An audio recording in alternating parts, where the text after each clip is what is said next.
Topologie des espaces normés. Définition de la notion de distance.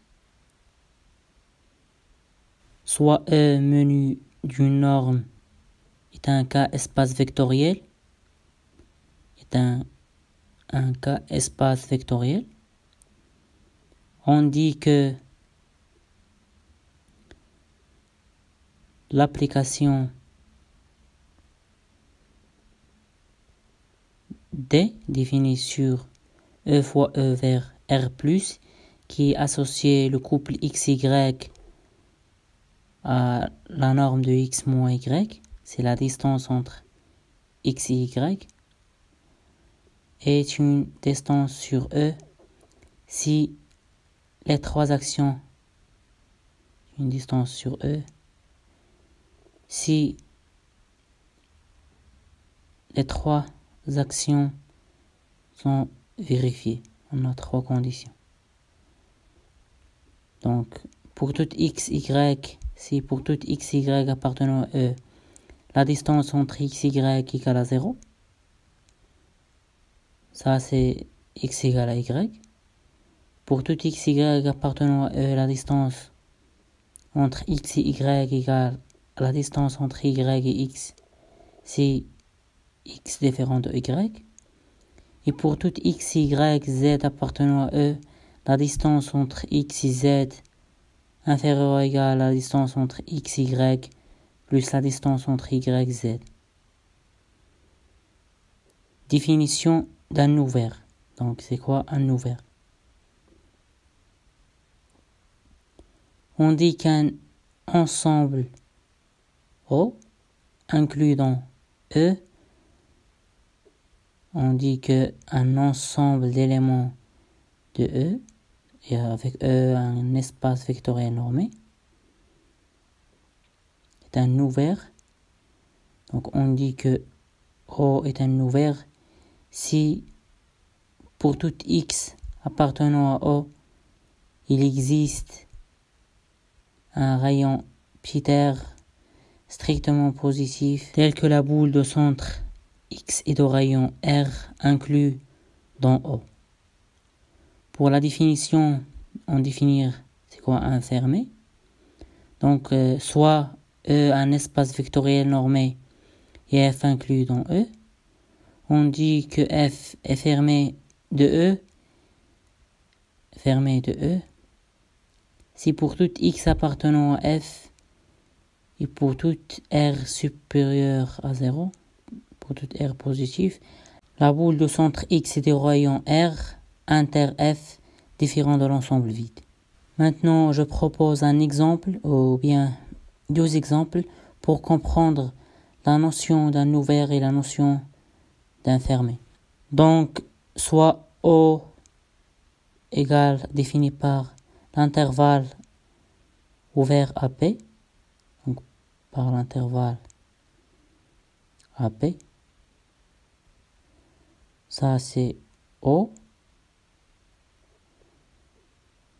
Donc, si je prends deux points ou bien deux éléments de l'ensemble des éléments de O, par exemple x1 appartenant à la frontière de l'intervalle fermé AP et x2 appartient à l'adhérence de l'intervalle AP, c'est-à-dire à l'intérieur. x2 appartenant à l'intérieur de l'intervalle AP. Donc on a la boule de centre X et de rayon X1 et de rayon R1. Si on prend un rayon R1 positif,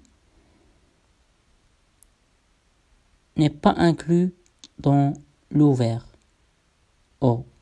Mais il existe, et ça, c'est la condition. Donc, s'il existe au moins un rayon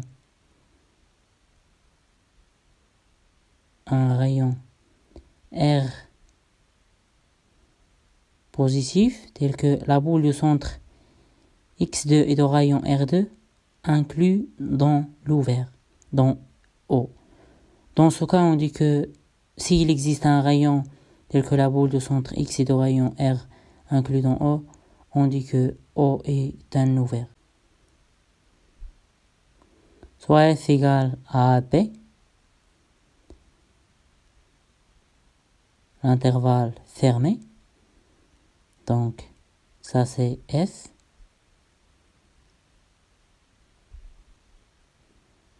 Donc, si on prend deux points ou bien deux éléments de l'intervalle AP, on a la boule de centre X2 et de rayon R2. Prendre le rayon R2. Donc, voilà.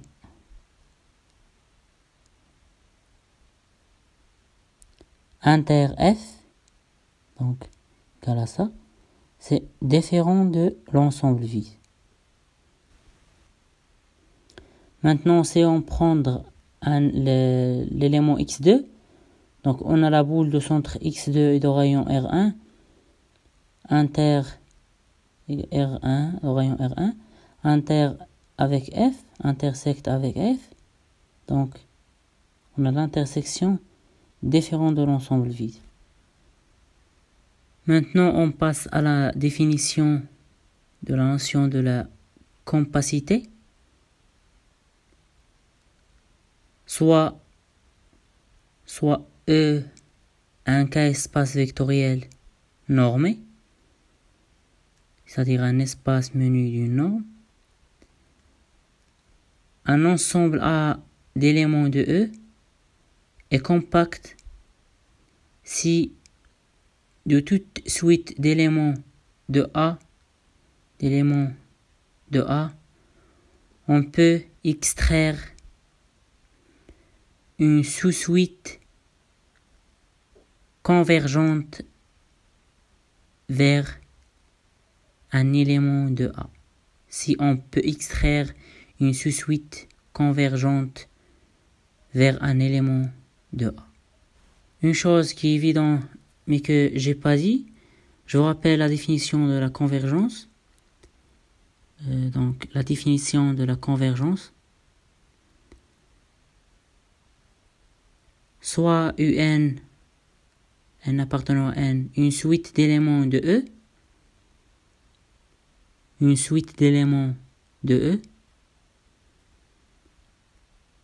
on dit que UN est convergence ou bien converge vers un élément L de E pour la norme définie sur E, un K espace vectoriel normé. Si pour tout epsilon strictement positif, il existe un grand N appartenant à N pour tout N supérieur ou égal à grand N, la norme de UN moins L inférieur ou égal à epsilon. Et ça, c'est-à-dire que la norme définie sur E de UN moins L converge vers 0 si N tend vers plus l'infini. Proposition.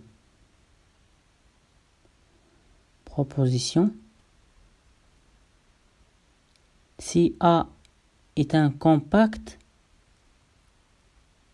c'est-à-dire que donc A est fermé borné, implique que A est fermé borné. Mais si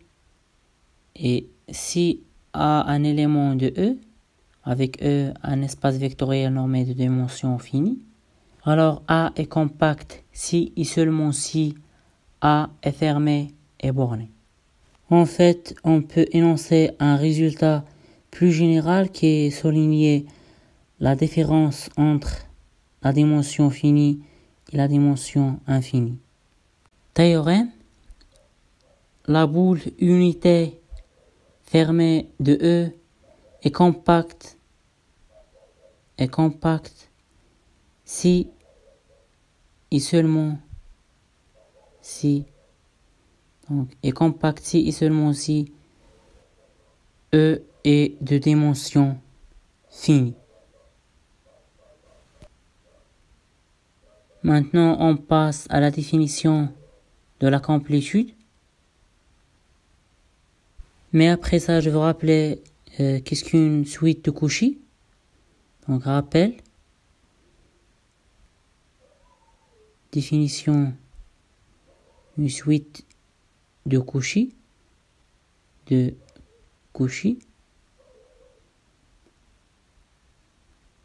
Soit D un espace métrique, un espace menu d'une distance. Une suite de points xn avec n appartenant à n de E est dite une suite de Cauchy. Une suite de Cauchy si une suite de Cauchy si pour tout epsilon strictement positif il existe un grand N appartenant à N et pour toute P et Q supérieure strictement à grand N, la distance entre XP et XQ inférieure à epsilon. C'est-à-dire que pour tout epsilon strictement positif, il existe un grand N appartenant à N et pour toute P et Q supérieure strictement à grand N, la norme de XP moins XQ est inférieure strictement à epsilon. Pour la définition de la complétude, on dit qu'un espace métrique ED est complet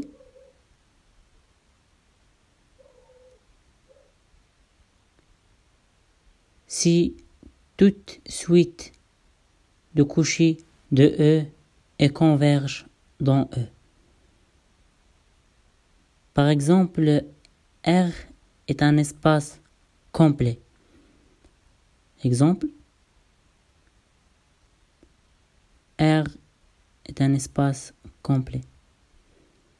Par contre, Q n'est pas complet. Définition.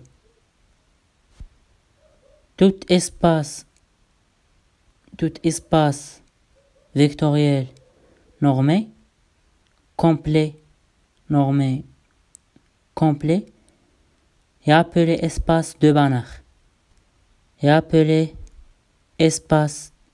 Banach. Proposition. Soit E menu d'une norme définie sur E, d'un espace vectoriel normé, Xn une suite d'éléments de E convergente,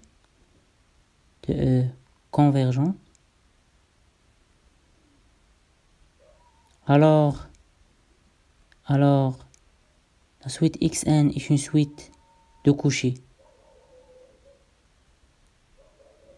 Pour la preuve, soit Xn une suite d'éléments de E, soit Xn une suite d'éléments de E. Donc on suppose qu'il existe une suite d'éléments de E, donc qui est convergente dans E vers L. Donc pour toute n supérieur strictement à n, la norme de xn moins L inférieure à epsilon. Bien sûr, pour tout epsilon supérieur à 0, il existe un n appartenant à n. C'est la définition de la limite. Supposons que P et Q sont strictement supérieurs à grand N, alors la norme définie sur E de XP moins L inférieure à epsilon sur 2 et la norme de XQ moins L inférieure à epsilon sur 2. C'est-à-dire que pour tout epsilon strictement positif, il existe un grand N appartenant à N et pour toute P, Q supérieur à N, la norme de XP moins XQ est égale à, et ça c'est la distance. entre xp et xq inférieur à epsilon. Donc, toute suite convergente sur un espace vectoriel normé est une suite de Cauchy inférieur à epsilon.